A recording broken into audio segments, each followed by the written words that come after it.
The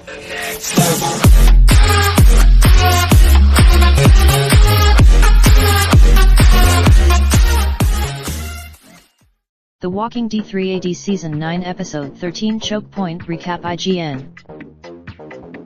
Warning: full spoilers for the episode follow.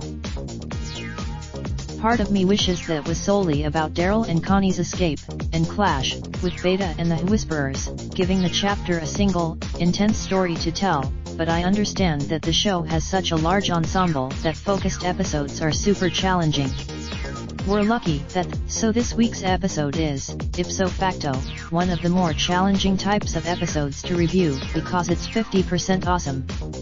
The other half, the real question, overall, is why?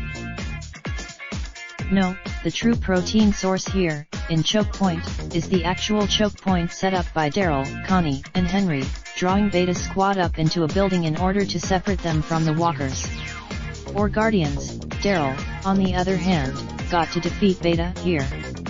I didn't even if Daryl versus Beta round 1 is. I don't know if we're meant, at this point, to think Daryl and Connie friendship is leading to anything romantic, but I wouldn't oppose the idea.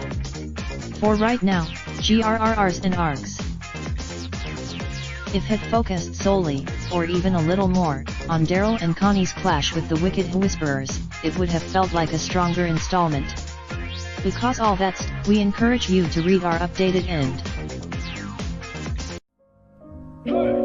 Raindrop, drop top, smoking, no cooking the hot pot.